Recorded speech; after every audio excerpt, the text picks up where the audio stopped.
This is Gerald van Was. You will have noticed that I have already announced a couple of times that you can find letter positions in the right position, that you can interpret them, that when they are built up from letter to letter, that you can also build up the meaning of the word.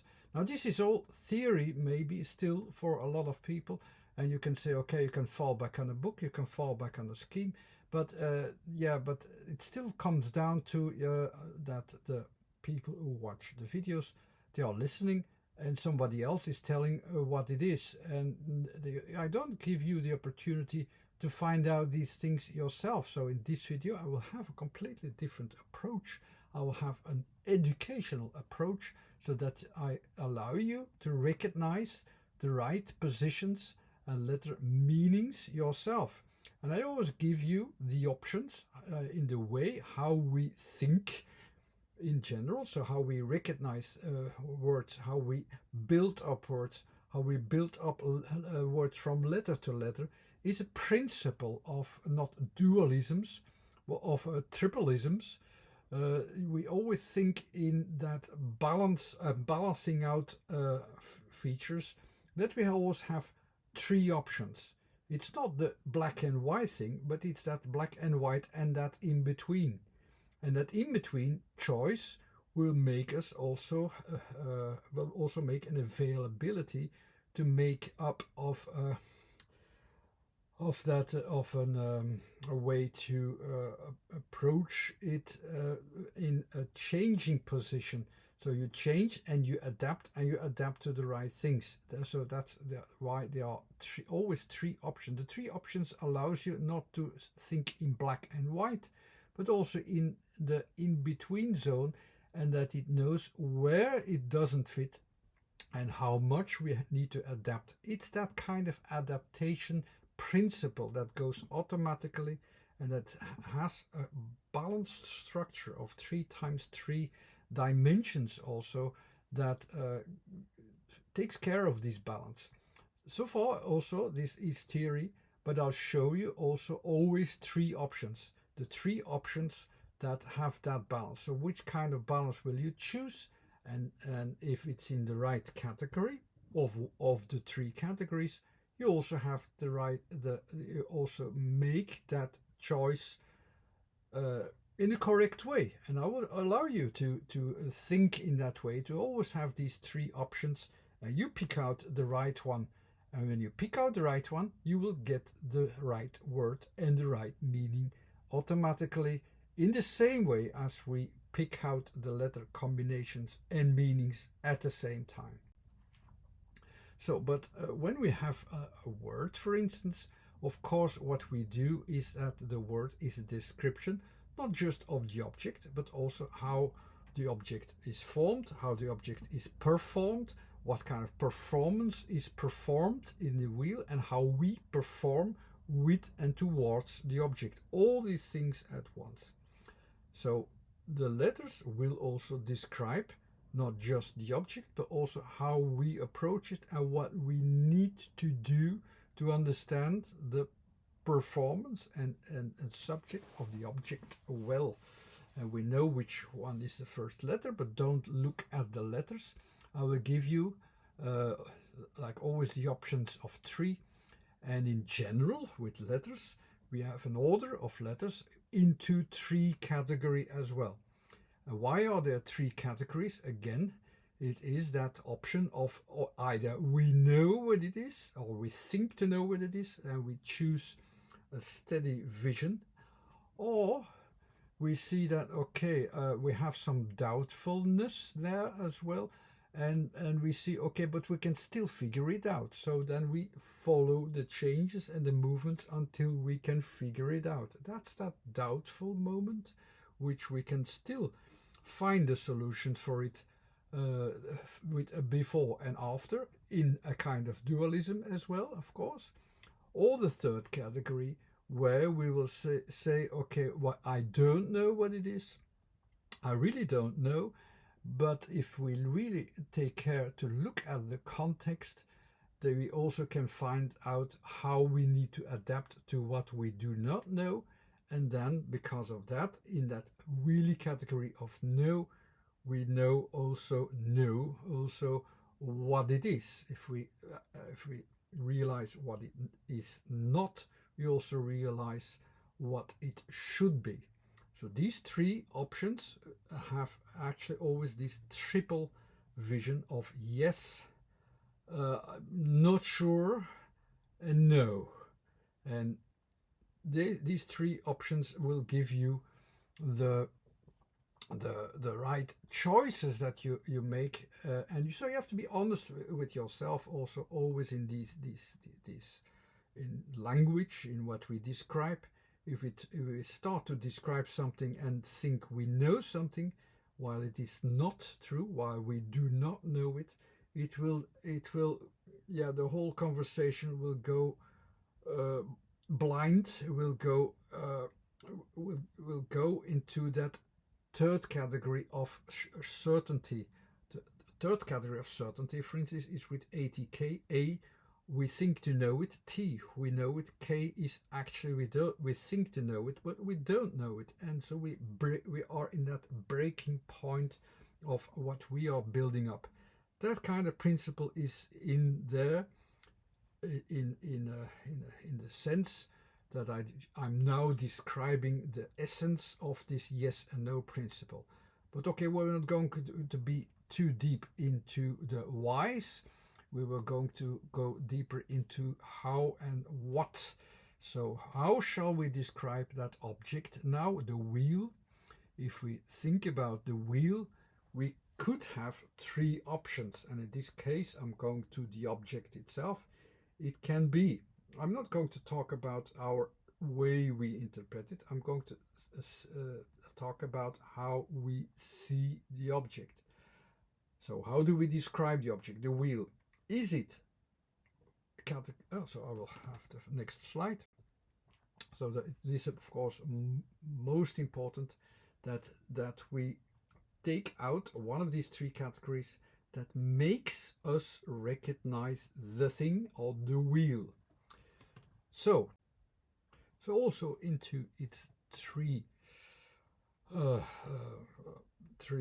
categories at the same time. How do we grasp it in its looks, in its steady looks, in its performance, so in its movement, in our contemporary approach towards it? So how do we approach it? How do we see it? What is the starting point, so the first letter? How do we see the object? And here we come to the three categories of that starting point. So is the starting point that we have here completely steady, so that it doesn't move or change? Then we have a letter from the category of number one. Or is it changing? Is it a product of something? Is it starting point of where something will be moving? That's something that is done with we need a letter from the category of number two. Or does it have a result that we really do not know beforehand? So we need to look for the context first.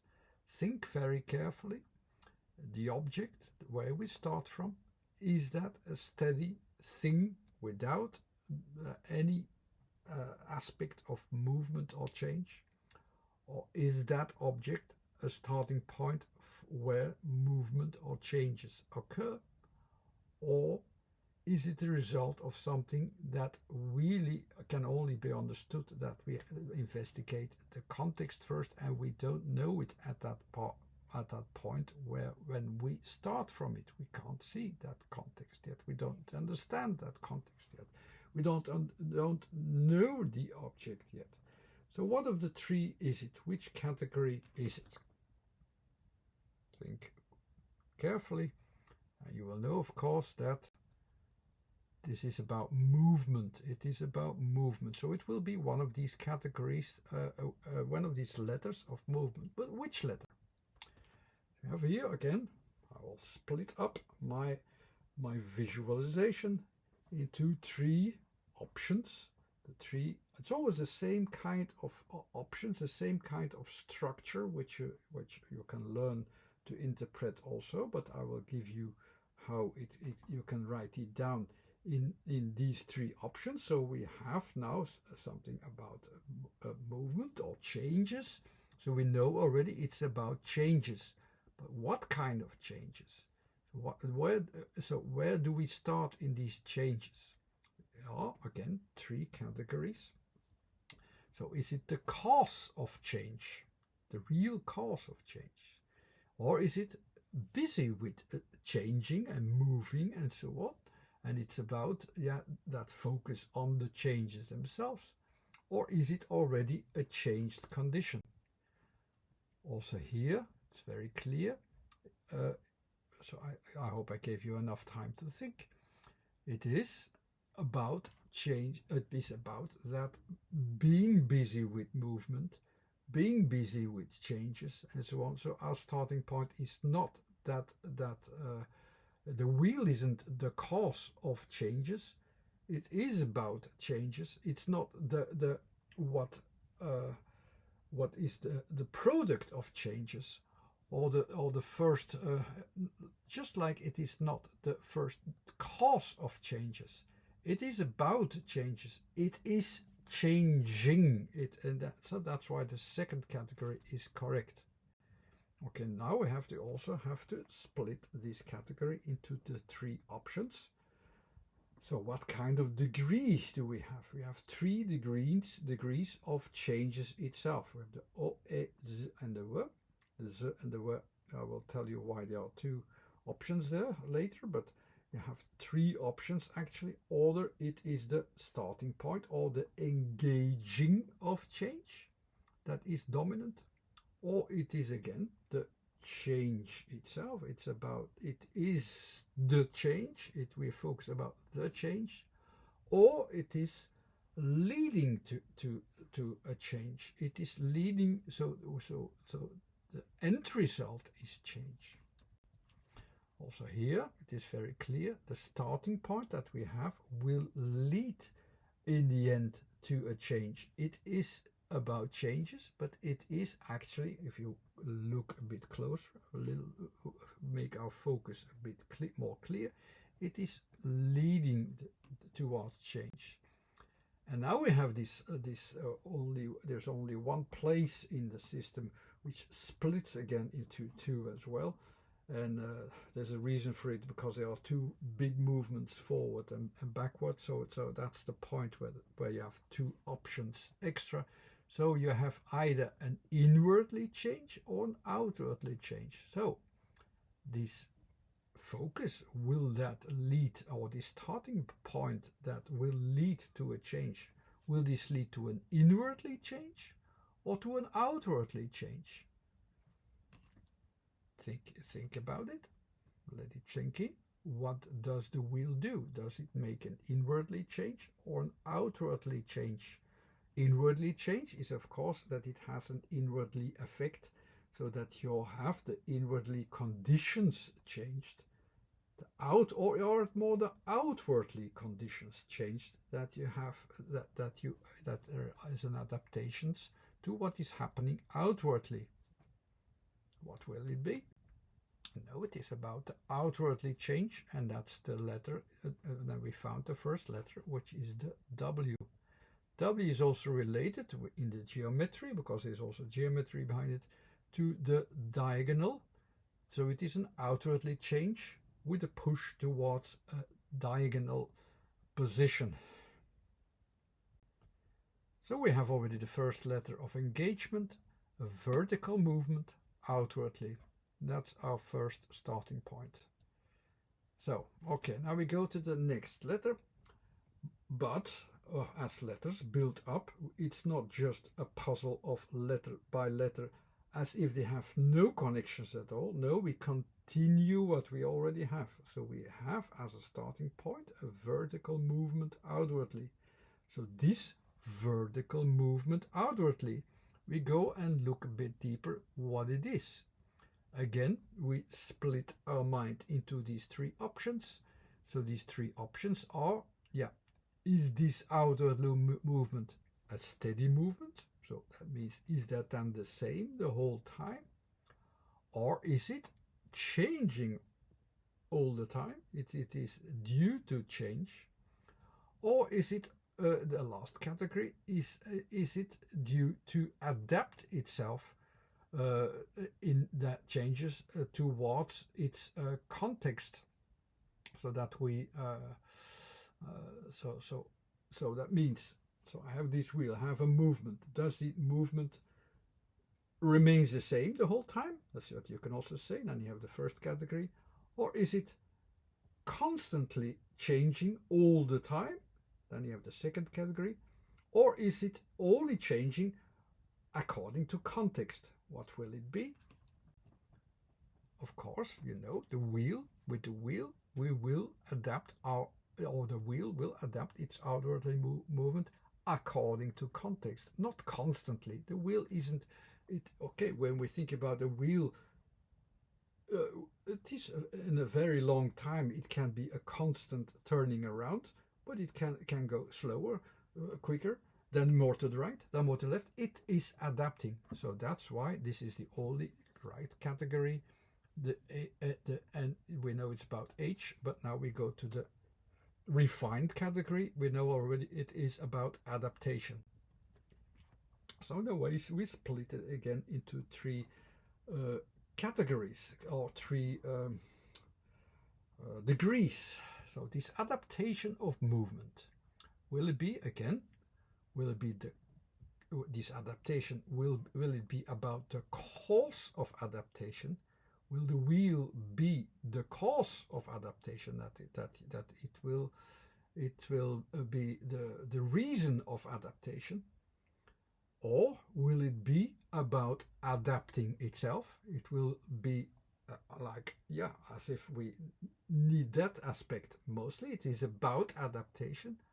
Or will this lead to make you adapt to it, like you that it is the end result, that the adaptation is then the end result, that you react to it, so that you will adapt? What category is it? It's simply adapting, of course. The age is about adapting. It's in that category. It's about adapting. But in that degree, we have three letters, which is either a he or positive. It's H or R. There are three options, and these three also have our three categories of, again, this splitting up into starting point, continuation, ending point. So translated into adaptation, we translated a little bit these categories how we understand it. So what category will it be? So it is about adaptation, and we adapt it in combination with the movement we already have. So do we cause the adaptation to happen? That's the first category. Or do we simply go along with all that what is happening, and we also adapt accordingly? Or do we more like sense the results of all what is already happening, and it's just at the end result that we go along. It also goes automatically. Which one of those three will it be? So will we cause everything to adapt, or will we go along with what we need to adapt? Or is that do we have the results of an adaptation that we can see in the end? Which one of the three will fit best? It is about simply adapting, of course, because we have that vertical movement to which we or it simply adapts. As simple as that. Don't make it too complicated. And that has a relationship with vertical as well, and it's about the performance that we have here of adaptation of itself, of course. It's also within a feedback process. You have these two balances. You have a starting point of balance, which is your push towards your vision into the world, and try to adapt, try to see what you have by starting from what you know to think to have, and then the feedback process, which tells you how well this is correct, and you have to adapt perhaps a few times more. This last category will be about feedback.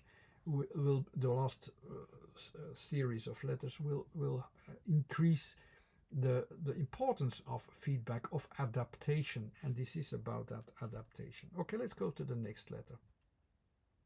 So we have already this movement, and about adaptation we have that simple adaptation in movement. But and it also goes outwardly, of course. How does this movement then outwardly adapt?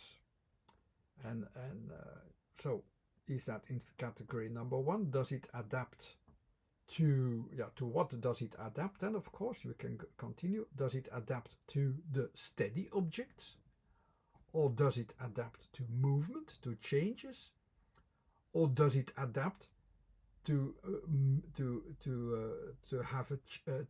change the whole concept, to change everything?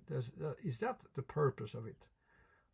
Think about it twice. So how does this adaptation to movement, where does it lead to, and where does it bases itself upon?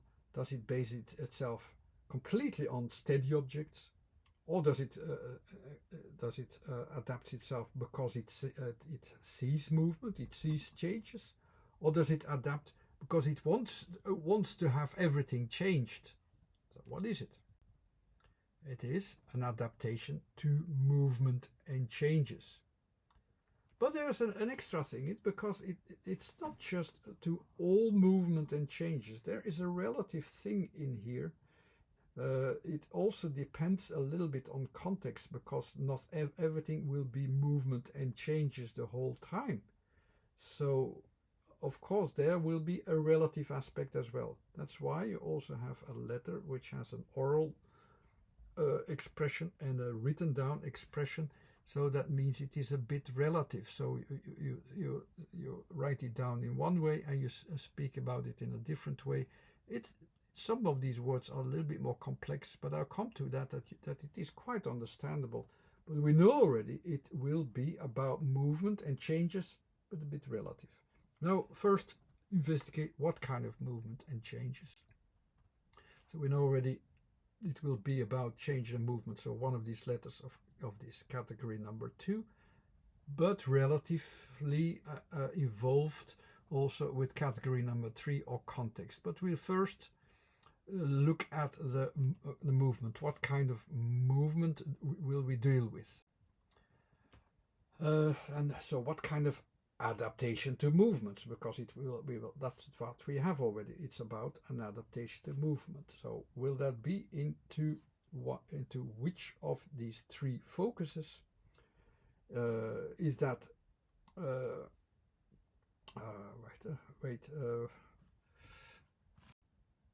is that because we start all the changes here?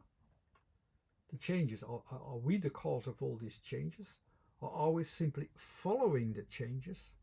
Or do we arrive at the results of these changes?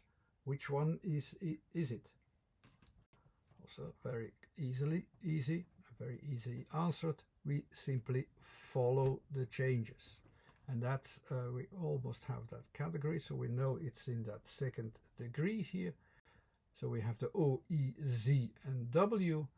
So which one of these will it be?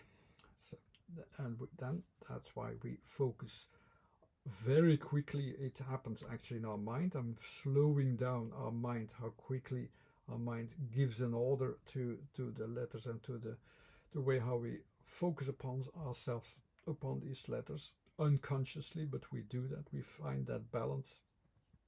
So we're already talking about movements and change that we follow and that we adapt to. A kind of movement that is changing. So these changes that we follow, do we engage ourselves in it, that something needs to change? Or do we perform, or again simply follow the change during all the changes? Or are we really experiencing ourselves uh, that kind of state of change, so that we are part of the results as well. Which one is it? Which one of these categories is it? And of course, again, it's confirmation always of this middle point, so that makes it, so we don't have much subtle things there. We still keep into that middle.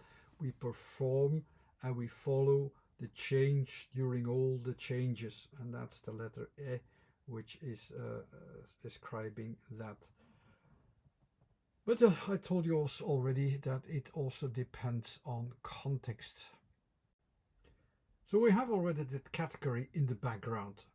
The category explains, there are 3 letters there still three, where that we follow there all the changes that we have in the end results. We follow them, but how do we follow them is also open to very 3 stages.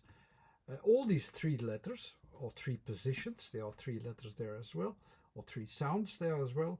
These 3 positions are all about the immediate results of any feedback process.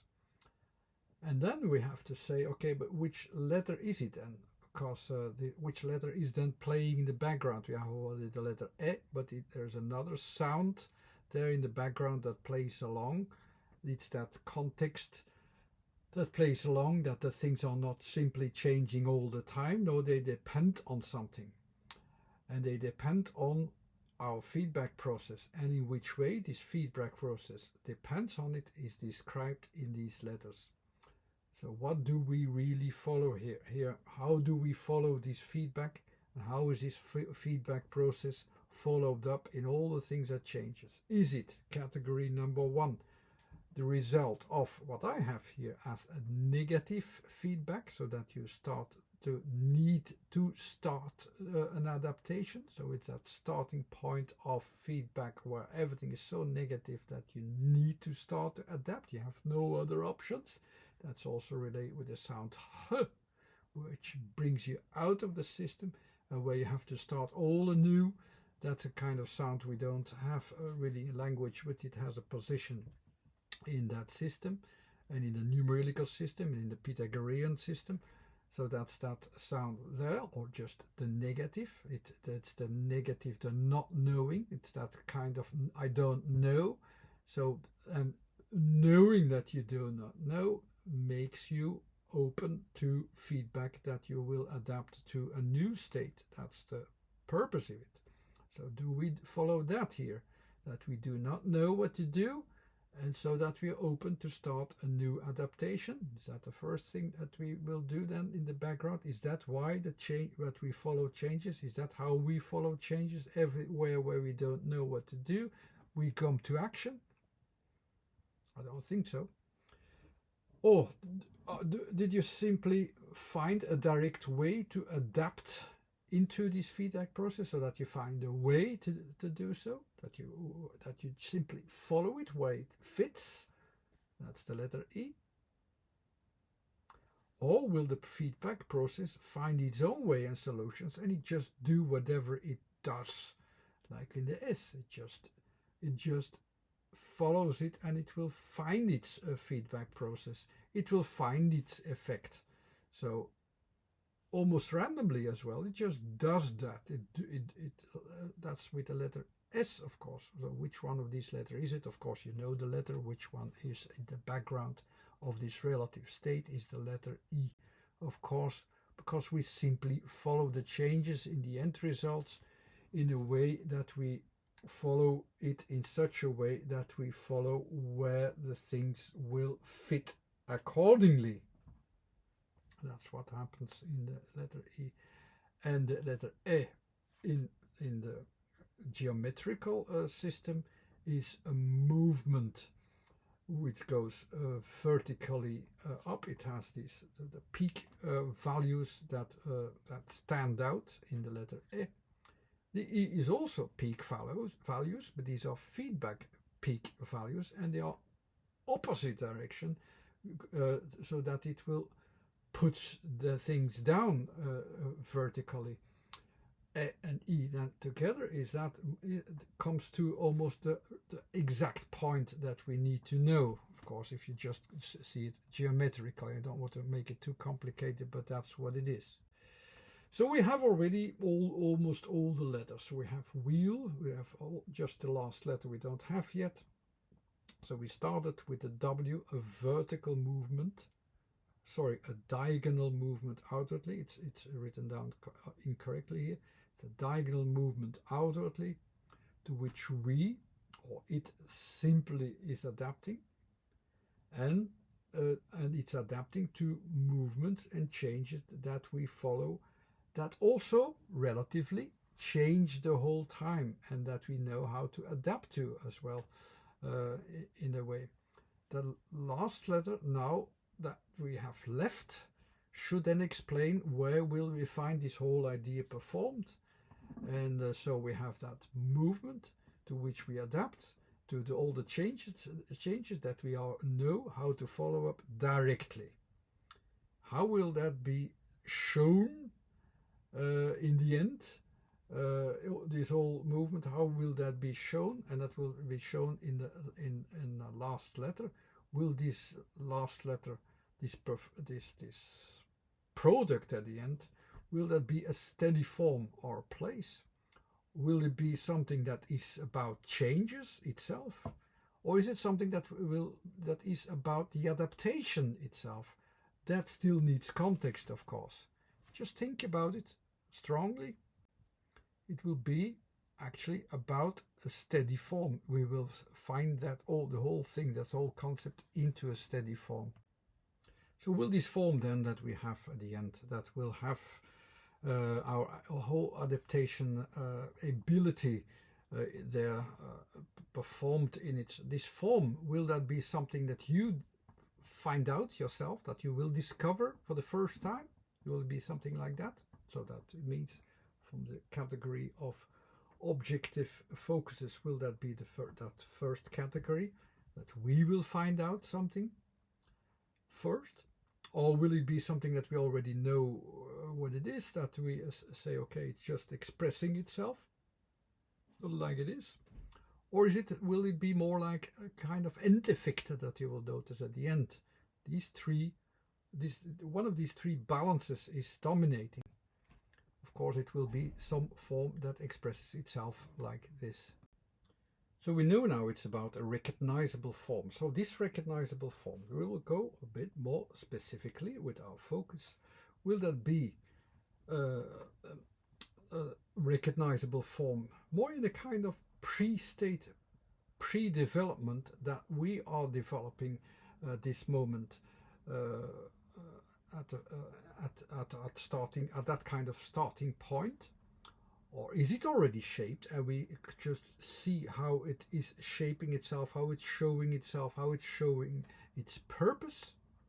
Or has it already a changeable shape, so that it can, for a certain destiny to reach or to perform and to go towards that destiny, to use that form to go to a certain destiny? Is that the thing? Think about it very carefully. You don't choose the wrong letter. One of these letters is it. Is that something that we are developing as a form? Or does it have its form and it has all that it needs for its purpose? Or is it changing in its form, and so that we can use it to go with it to a certain direction? One of the three is it. So which one is it? So of course the second category, the L. Also there are vertical, diagonal, horizontal, and here it is the vertical, which is dominated, but it's it's not about movement but about focus. So it's more like in the vertical field you have two places there. That's more the two places that are dominant. That's more in the end the focus that you will have in the end in a geometrical sense. So let's also show it in the geometrical sense. we always have a starting point, which I will use as a circle, and I will add the, which is obviously that it is used in that way, because we use as the, like the A focus is that, yeah, that's until where it has this. We have that always as a starting point. You could use a different form as well, but for the to make it easy, we will have a starting point of a circle, and there we will build up all the geometry. The geometry says there's movement outwardly with the W diagonally. Sorry that I misspoken myself a few times, but it's diagonally. Then you have that context which says, okay, you adapt to context vertically via feedback. Not only that, we also have numbers. I almost forgot to mention that these numbers count, and if you count them with it into your focus, it will be even more clear. Every letter and category has numbers. So you have the category 1, 2, and 3, but also 1, 2, 3 options, 1, 2, 3 numbers. And these numbers are also dimensions, by the way, and these dimensions also will fit and will be clear if you use them as well. So we'll have the H in 2 times and the W also 2 times, because they have the number 2, and they also have 2 dimensions. So I have a starting point in 2 dimensions and 2 directions as well, 2 options of feedback there. It's my steering wheel, which I also have a steering wheel in the way, which can go into 2 directions, and it can steer vertically in 2 directions as well. Last letters are the E, or the E, or the next letters are E and I. The E are in 2 dimensions and the I in 3 dimensions. 3 dimensions means it's in full space, this orientation. E just in 2, also in 2 parts. So again, you have this movement of the wheel, which you can balance back as well. But the I says you can have that several times. The I also has, you have this 3-dimensional vision. That means you have an option, and you have these different options in time and space all the time. So you have different options in these 3 dimensions where you can again move up and down, and you have to adapt according to the situation. At some situation it will be up, the other will be down as a result, or left or right. Let's say it like to feedback I, here, feedback there, So this, depending on the situation, you have to steer to it. And the last letter, the L, as a form, it will be vertically in as a direction, but the direction is not that important, but that direction exists, and it's in 2 dimensions. The wheel is in 2 dimensions, and it has more like 2 parts that will be focused upon, that you will focus upon, that they matter for you as a focus. And in a way, this describes very well the wheel with its options into the 3 dimensions. The dimensions fit, the directions fit, the ideas fit. I hope you understand the wheel now well, and that you build it up with me well. And just for those people who are still skeptical about the idea that I once proposed, that they are not just 3 dimensions, you could see this in 3 dimensions, but you could even see this in 9 dimensions. Okay, let's give them to you, that they will also fit. They are namely 3 times 3 dimensions in our focus, and also there they will fit, and they will describe exactly, and you will understand exactly what it will mean, because there are 3 dimensions in space. Everybody knows these 9 letters are about 3 dimensions in space. There are also 3 dimensions in timings, where also some letters are in 1, 2, or 3 dimensions of focus and of relationships, and 3 dimensions in space-time as well. So the combination of this. And how do we translate that? The same thing. So we have this 3-dimensional view which you can't understand completely if I don't add the right positions of timing and space. But when I'll add them as well, you will have the complete picture. Namely, we have just one letter which is showing the in the right context of the other letters. It's just one letter which shows us what can we expect in the three-dimensional spatial world. So in the forms, what form do we have in the wheel? It's just that circle with 2 points that we keep a hold on, that we know where it is. These are now on top in the vertical, but you know, of course, that we are moving them as well, and they're moving to sideways. That's what will happen them as well. So that's the wheel we have. You can take these top and the bottom, but you can also take them right or left. It does not matter. There are 2 points each time when you focus on it. So in that way, the two-dimensional wheel form is a good example. The next dimension is about the timing. So what is related with the timing, and in which dimensions do we need, or in which focus do we need them? Also there you will see that you have there that letter E, or 2 times that letter E, and E is about timing in 2 dimensions. So in 2 directions there will be timed somewhere, so to the left and to the right, to the outwardly.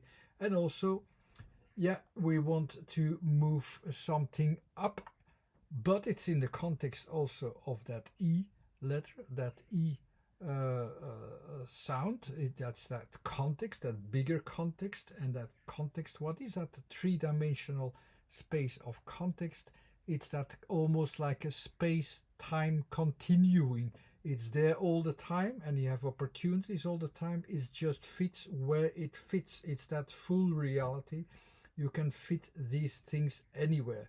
So every time when we have that movement to the right or the left, outwardly and so on, we adapt to this continuing, this full space in which we actually are moving. It's like the car which is moving and adapting to all the movements and change that we have, and sometimes it's up, the wheel has to go up, and then and we move further with the wheel, and the wheel itself will also adapt accordingly. The whole time it will allow us to adapt to this context of space-time as you see it here. I hope you understand this, but it fits actually also very well. So I hope I didn't go too quickly, that you had the time also to find your perspective. This the way our perspective is found, and the self-organization principle that goes to the right focuses and that follows these focuses is what happens in the letters. And I hope this was clear enough. Also had the geometrical association in the end, within 3 dimensions, and even within the 3 times 3 dimensions as well, just to make it even more complete. And it all fits for me quite well, and for me it explains pretty well what the wheel is about. Following it in as quickly as I did it, it was of course a quite long video, but I hope you could follow this one. If you did, you could even be amazed that it is a whole principle even exists in the first place, and that is indeed quite remarkable that it does. Anyhow, thanks again for watching this one. Some videos from the previous times can be watched via soundinformed.com. There are some books to prepare you, and there's some Facebook page that you can follow as well. Anyway, thanks again. Bye.